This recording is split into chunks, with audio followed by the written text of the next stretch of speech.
Hello everyone, my name is Paul Boggie. I am the proud author of HEROIN to HERO. It is a book that I wrote about my life growing up in Edinburgh. At the age of 18, I became addicted to heroin for 7 years, up until the age of 25. Unfortunately, it wasn't just heroin. I became addicted to methadone, dihydrocodeine, diazepam, and by the end, I'd sort of just given up in life and became heavily depressed. I'd become suicidal, didn't really see a way out. I'd relapsed 13 times, then attended this course about the power of the mind, how the mind controls the body, and the mind controls everything. Basically, that course was nothing to do with addiction, but I applied what I learnt on that course to my addiction, and on the 14th of May I was 17 years off heroin. What I'd done applying that course to my addiction works, and I want to try and share my story as far and wide as possible to make people realise that there is things out there,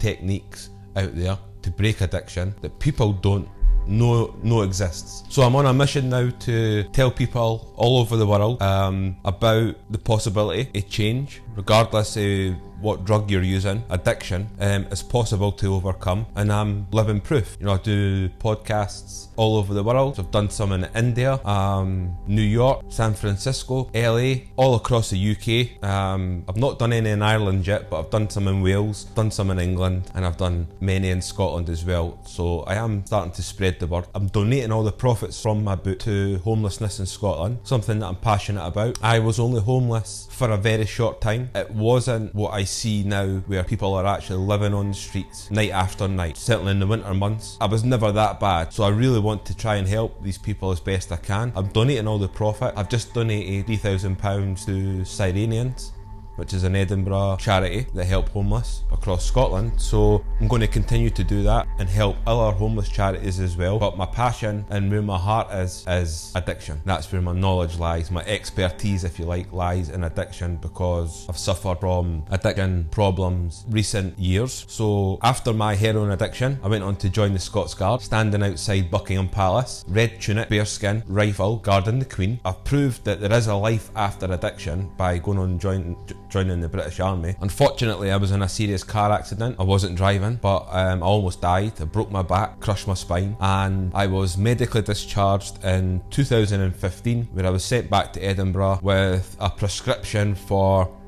opiate medications, tramadol, dihydrocodeine, and I've got an addictive personality, so I became addicted to these drugs again. And then it's only been 14 months. I'm drug-free. As I sit in front of you here today with a crushed spine and some physical pain, I'm completely drug-free. So I think that that's what gives me the drive to help people with addiction problems, because I've overcome that addiction a little over a year ago. Prior to the 14th time when I managed, I often spoke to my family and friends about not wanting to be a heroin addict. I was under 8 stone in weight, my ribs were showing. The doctor had told me I was going to die from malnutrition, not heroin, because I wasn't eating. I'd sort of just given up. I tried 13 times, and I promised my parents I will stop. I promise I will stop. Just give me £20 more, one last bag of heroin, and I promise I will stop. And I meant it. And I remember the times having the discussions with my mum and dad. I meant it from my heart. I genuinely meant it. And I was often tearful, saying, I promise. I didn't want to be a heroin addict. It brought so much shame on my family. And your family still support you? To this day, yeah, still support me. And they supported me back then as well. I was really lucky, more than most. I was really lucky to have my family's support. So each time when I promised that I was going to stop and I was unable to stop, it broke my heart that I promised my parents I'd stop, and I never. That caused me to go into drugs further, to forget. So I would take more drugs to forget when I felt bad about promising and not managing it. So I'd take more drugs. So the whole build up there was, I got heavily depressed, and then I was suicidal. I was thinking about suicide, just thinking about it, never going to try and do it, thinking, and then that became more frequent, thinking more often, more suicide thoughts. And then one day I decided I was going to take a drug overdose, because I was tired. I was tired of life. I was tired of promising my parents and failing, promising and failing, and I just became tired. When I attended this course about the mind, it blew my mind, literally. But when I was doing the course, I didn't believe what this American psychologist was telling me about the mind controls everything. It's a choice. Everything that you do in life is a choice, and how to distance yourself from negative people, negative influences, latch on to positive influences. And sitting there as a heroin addict, I was like, shut up. Like, you know, it's like, listen to this guy. Like, I've relapsed 13 times, I've tried, and I can't do it. And this guy's telling me that I can do it. It's absolute nonsense. I went back to Edinburgh and I went back to drug, back to heroin. 17 years ago, I woke up in the morning. The morning that I got up, all my drugs were on the table. I had heroin the night before above my fireplace. And something was different. I walked up to the mirror, I put my nose on the mirror, I looked at myself straight in the eyes, and just said, don't fucking ask for heroin ever again, because you're never getting any. Instantly from that moment, I was no longer a heroin addict, which is strange for people to hear, because and it was a conscious decision, and it was this American psychologist that was telling me that it's a choice, my choice. No the government's, no the parents, no my friends, me, my choice up here. When I told myself in the mirror, I got huge goosebumps all over my body, and it was like, wow, something is different, I have done it. And I knew instantly that I had broke this addiction, that I was never going to touch heroin again for the rest of my life. But I couldn't tell anyone, because my mum and dad, I told them 13 times, my brothers, my aunties, my uncles, my friends, 13 times, I promise. So I couldn't tell anyone. So I sat in my flat in Edinburgh, in Loch End. I went through cold turkey, got better. Certainly in the world that we live, unfortunately, the reality is that drugs are there from an early age. School, young boys and girls at school are going to come across and experience drugs at some point in their life. Parents, being parents, try and, of course, distance themselves, take their kids from that, and don't ever believe that their kid will become an addict of heroin or an alcoholic. But for me, I think it's important to educate kids early on about the dangers of drugs and alcohol. Very early on, primary school age, I mean, you know, not even secondary. They should go right back to primary. And for me, I got taught from my parents in school, heroin kills. Heroin kills. They show you a picture of a spoon, they show you a picture of a needle, you know, you watch a clip or something, heroin kills, and that's as much as the education as that I ever got at school. But I believe that we have to go one step further in education. And not just the education for the schools, for the parents. Parents have to be educated, entangled with drugs.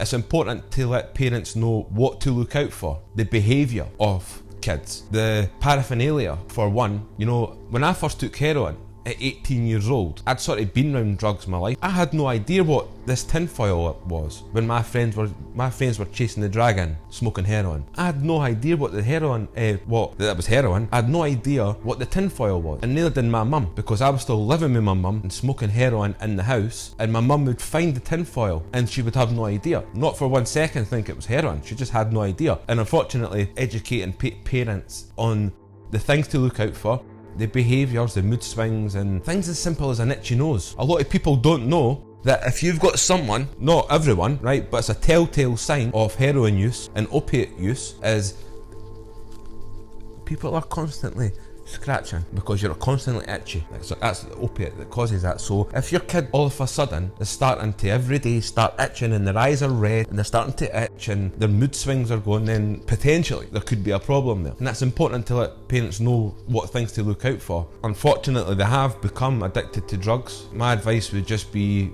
don't give up on them. It's a common thing where kids become addicted to drug and alcohol. You know, you can kick them out, they become homeless on the street. That starts a snowball effect in that individual's life where they feel there's no way back. They've been kicked out the family home. I would say that, you know, there's lots of drug counsellors across the world. I know that the best drug counsellors in the world are the ones that have suffered from drug addiction themselves, and they have bettered their life, they've moved on, similar to myself, you know, when they are engaging with young kids, or not just young kids, anyone suffering with addiction. When you have an addict doesn't want to hear, no disrespect, but doesn't want to hear from a drug counsellor who has never suffered from addiction. They've read it from a book and they are trying to tell you about an addiction, and as an addict, you don't engage your mind, judgmental. I don't know what it's like in the rest of the world. I was spat on because I was a drug addict, and I'm not the only one, I'm sure. Society has got a way of putting everyone in the same boat. If you're a drug addict, you are a junkie. you will cheat, you will steal, you will lie, you will commit horrific crimes to feed your habit. That's it. And it's as black and white for society as that. There are pockets of society, there's a grey area where people sort of sympathise. There's a lot of people that sympathise, but generally people just think drug addict, that's what they're going to be like, and that's what they're going to do. They've made their bed, they've made the choice, nobody forced a needle into their arm, nobody forced them to drink alcohol, now they need to pay for it, and it's no my problem, you know. And that's, unfortunately, society is like that. Through me sharing my story, you know, and that's why I am sharing my story. I'm trying to change society's mind. Drug addict, it's not fair to put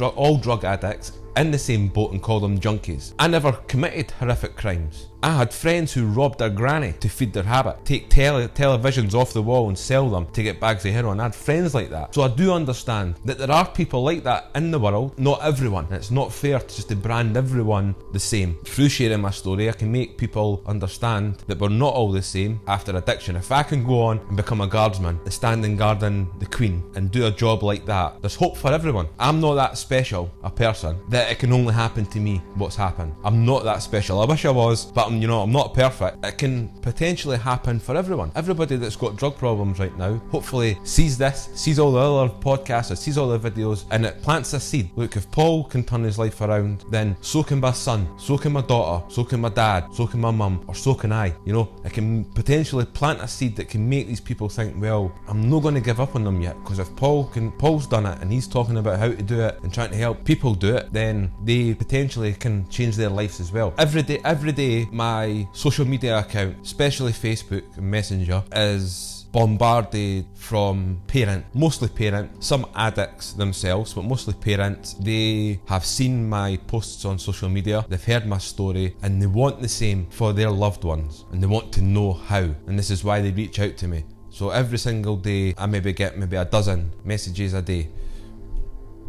People just looking for an answer, my help, and I can help as much as I can. I often get told that I should be proud of myself. When I broke my heroin addiction 17 years ago, you should be proud of yourself. From family, friends, neighbours, I am, but I wasn't. I still felt all the shame that I brought on my family by becoming that person that I had become. Still have that today. When I joined the army, wow, that's amazing, Paul. You've joined the army after your heroin addiction. You must be so proud. And I wasn't. I would say, oh yeah, it's amazing. You know, I've turned my life around and I'm becoming a soldier now, and it's amazing. And there was an element of pride, don't get me wrong. Standing outside Windsor Castle and Buckingham Palace, there was an element of pride there when I'm thinking, wow, like all these people are taking pictures of me, you know, standing there, and it's like, wow, this is amazing. I realise now, after writing the book, taking to the world of social media, sharing my story, helping these individuals that are addicts, I understand now that feeling of pride more than I've ever done in my whole life. I properly feel it there. When people are breaking addictions, so I have people that have broke addictions that are drug free now, like what I am. That's massively special to me. To think that these people